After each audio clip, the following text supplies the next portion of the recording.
যেগুলো দেখে থাকুন, দেখে দেখতে ভালো লাগে, ভালোবাসা হয়ে যাবে ইনশাআল্লাহ। প্রিয় দর্শক, ডিবি হেফাজতে নুরুল হুদা, ভুয়া নির্বাচন নিয়ে করা হবে জিজ্ঞাসাবাদ। আসুন বিস্তারিত দেখি। গ্রেপ্তারের পর সাবেক প্রধান নির্বাচন commissioner CEC K M Nurul হুদাকে ঢাকা মহানগর গোয়েন্দা পুলিশের ডিবি কার্যালয়ে নেওয়া হয়েছে। সেখানে 2018 সালের অনুষ্ঠিত ভুয়া জাতীয় নির্বাচনের বিষয়ে তাকে জিজ্ঞাসাবাদ করা হবে।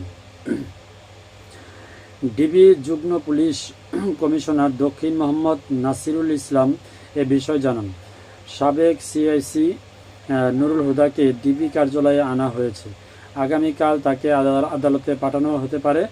এর আগে আজ সন্ধ্যার দিকে ঢাকা মহানগর উত্তরের স্বেচ্ছাসেবক দলের নেতাকর্মীরা কে এম নুরুল হুদাকে আটক করে শারীরিকভাবে লাঞ্ছিত করেন।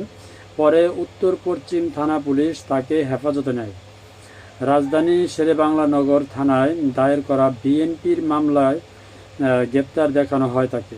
আপনারা জানেন, গতকালকে আমি একটা নিউজ দিছি যে ভুয়া 3 নির্বাচনের কমিশনার এবং সহযোগী যারা আছে সবার বিরুদ্ধে মামলা করা হবে। অলরেডি মামলা করা হয়ে গেছে।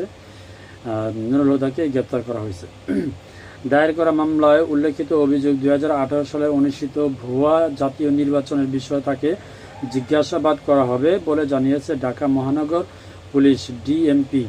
2018 সালের 30 ডিসেম্বর বিতর্কিত একাদশ সংসদ নির্বাচন অনুষ্ঠিত হয়। ওই নির্বাচনের দিনের ভোট রাতে করার ব্যাপক অভিযোগ ওঠে। নির্বাচন পরিচালনা করেন তৎকালীন প্রধান নির্বাচন commission CEC K M Nurul হুদার নেতৃত্বে কমিশন। ফলে নির্বাচনের পর থেকে নুরুল হুদাকে রাতের ভোটের সিইসি বলে ব্যঙ্গ বিদ্রুপ করেন বিরোধী রাজনৈতিক দলগুলো। আসলে কথায় আছে না, পাপ বাপ কেউ ছাড়ে না, যেমন কর্ম তেমন ফল। দেখা যাক কি হয়। ভালো থাকবেন। আসসালামু আলাইকুম রহমতুল্লাহি ওয়া বারাকাতুহু।